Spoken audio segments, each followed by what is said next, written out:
जय श्री महाकाल भक्तों में गणेश आपका धार्मिक चैनल में एक बार फिर से सही दिल से स्वागत करता हूं भक्तों। जय श्री महाकाल भक्तों, आज हम सुनेंगे माता रानी के प्रकटय की कथा। श्री गणेशाय नमः। जय श्री महाकाल। हर हर महादेव। भक्तों, माता रानी के नवरात्रि में माता रानी के उत्तम चरित्र को सुनने से हमारे सभी प्रकार के पापों से मुक्ति मिलती है और माता रानी की असीम कृपा बनी रहती है। भक्तों, 9 दिनों में अगर कोई भी भक्त इन कथाओं को संपूर्ण श्रद्धा भक्ति के साथ अगर कोई सुन लेता है या सुनता है या किसी दूसरे को सुनाता है तो उसके सभी पापों से मुक्ति मिलती है और माता रानी की असीम कृपा उस पर बनी रहती है। भक्तों, हम माता रानी के जन्म की कथा को सुनते हैं, जिसमें माता रानी का जन्म किस प्रकार से हुआ है। तो भक्तों, चलिए हम कथा को आगे बढ़ाते हैं और माता रानी के गुणगान करते हैं। अगर अभी तक आपने हमारे चैनल को सब्सक्राइब नहीं किया है तो हमारे धार्मिक चैनल को आप सब्सक्राइब कर लीजिए और बेल आइकन को जरूर दबा लीजिए, ताकि ऐसे ही माता रानी के असीम कृपा भरे वीडियो आप तक पहुंचते रहें। भक्तों, नारद जी ब्रह्मा जी से पूछते हैं कि हे ब्रह्मा महामते ब्रह्मा जी, आपने मैना के पूर्व जन्म की यह शुभ एवं अद्भुत कथा कही है। उनके विवाह का भी प्रसंग मैंने सुन लिया। अब आगे के उत्तम चरित्र का वर्णन कीजिए। नारद जी के प्रश्न पूछने पर ब्रह्मा जी ने उत्तर देते हुए कहते हैं कि हे बेटा नारद, जब मैना के पास विवाह करके हिमालय अपने घर को गए तब तीनों लोकों में बड़ा भारी उत्सव मनाया गया। हिमालय भी अत्यंत प्रसन्न हो मैना के साथ अपने सुखदायक सदन में निवास करने लगे, अपने भवन में रहने लगे भक्तों, और आनंदमय जीवन व्यतीत करने लगे। हे मुनि, उस समय श्री विष्णु आदि समस्त देवता और महात्मा मुनि गिरिराज के पास गए। भक्तों, उन सब देवताओं को आया देख महान गिरिराज ने प्रसन्नता पूर्वक उन्हें प्रणाम किया और अपने भाग्य की सराहना करते हुए भक्ति भाव से उन सब का आदर सत्कार भी किया। हाथ जोड़कर मस्तक झुकाकर बड़े ही प्रेम से स्तुति करने को उद्यत हुए। भक्तों, यही एक अच्छे गृहस्थ की पहचान होती है। शैलराज के शरीर में महान रोमांच हो आया था। खुशी का माहौल था और खुशी के मारे उनका शरीर उछल कूद कर रहा था, मानो भक्तों वो आनंद के सागर में डूब गए थे।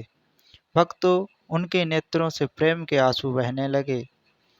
हे मुनि सुनो, हिमालय ने प्रसन्न मन से अत्यंत प्रेम पूर्वक प्रणाम किया और विनीत भाव से खड़े हो श्री विष्णु भगवान आदि देवताओं से कहा। हिमालय बोले कि आज मेरा जन्म सफल हो गया है, मेरी बड़ी भारी तपस्या सफल हो गई है, आज मेरा ज्ञान भी सफल हुआ है और आज मेरी सारी क्रियाएं भी सफल हो गई हैं। आज मैं धन्य हुआ, मेरी सारी भूमि धन्य हुई, मेरा कुल धन्य हुआ, मेरी स्त्री तथा मेरा सब कुछ धन्य हो गया है। इसमें संशय नहीं है, क्योंकि आप लोग सब महान देवता एक साथ मिलकर एक ही समय में यहाँ पधारे हैं। मुझे अपना सेवक समझकर प्रसन्नता पूर्वक उचित कार्य के लिए आज्ञा दें। गिरिराज का यह वचन सुनकर वे सब देवता बड़े ही प्रसन्न हुए और अपने कार्य की सिद्धि मानते हुए बोले। देवता कहते हैं कि हे महाप्राज्ञ हिमाचल, हमारा हितकारक वचन सुनो। हम सब लोग जिस काम के लिए आपके यहाँ आए हैं उसे प्रसन्नता पूर्वक आपको बता रहे हैं। हे गिरिराज, पहले जो माँ जगदम्बा उमा दक्ष की कन्या सती के रूप में प्रकट हुई थीं और रुद्र की पत्नी होकर दीर्घकाल तक इस भूतल पर कीड़ा करती रहीं, वे ही माता अंबिका, माता सती अपने पिता से अनादर पाकर अपनी ही प्रतिज्ञा का स्मरण करके यज्ञ में शरीर त्याग करके परम धाम को पधार गई हैं। हिमगिरी, हे हिमगिरी, वह कथा लोक में विख्यात है और तुम्हें भी स्वतः विदित है, ज्ञात है। यदि वे सती पुनः तुम्हारे घर में प्रकट हो जाएं, तो देवताओं का महान लाभ हो सकता है। ब्रह्मा जी कहते हैं कि हे बेटा नारद, विष्णु आदि देवताओं की यह बात सुनकर गिरिराज हिमालय मन ही मन प्रसन्न हुए और आदर से झुक गए। और गिरिराज हिमालय बोले कि हे प्रभु, ऐसा हो तो बड़े ही सौभाग्य की बात है। तत्पश्चात वे देवता उन्हें बड़े ही आदर के साथ उमा को प्रसन्न करने की विधि बताकर, पूजन पाठ का सब कुछ समझाकर स्वयं भी सदाशिव माता शिव पत्नी माता उमा की शरण में गए। एक सुंदर स्थान में स्थित हो समस्त देवताओं ने माता जगदम्बा का स्मरण किया और बारंबार प्रणाम करके वहां श्रद्धा पूर्वक उनकी स्तुति करने लगे। भक्तों, देवता बोले कि हे शिवलोक में निवास करने वाली हे देवी, तुम ही माता हो, तुम ही माता जगदम्बे, सदाशिव प्रिय, हे दुर्गे, हे महेश्वरी, आपको हमारा नमस्कार है। आप पावन शांत स्वरूप श्री शक्ति हैं, परम पावन पुष्टि हैं। आप व्यक्त प्रकृति हैं और महत्व हैं। यह सब आपके ही स्वरूप हैं। हम भक्ति पूर्वक आपको नमस्कार करते हैं। आप कल्याणमय शिवा हैं। आपके हाथ भी कल्याणकारी हैं। आप शुद्ध, स्थूल, सूक्ष्म और सब प्रकार का परम आश्रय हैं। अंतर विद्या और सुविद्या से अत्यंत प्रसन्न रहने वाली आप देवी को हम प्रणाम करते हैं। आप श्रद्धा हैं, आप ही धैती हैं, आप ही श्री हैं और आप ही सब में व्याप्त होने वाली माता देवी हैं। आप ही सूर्य की किरणें हैं और आप ही अपने प्रपंच को प्रकाशित करने वाली हैं। ब्राह्मण स्वरूपी शरीर में और जगत के जीवों में रहकर जो ब्रह्मा से लेकर तृण पर्यंत संपूर्ण जगत की पुष्टि करती हैं, उन आदि देवी को हम नमस्कार करते हैं। आप ही वेद माता गायत्री हैं। आप ही सावित्री और सरस्वती हैं।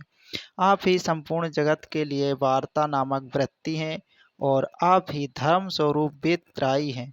आप ही संपूर्ण भूतों में निद्रा बनकर रहती हैं।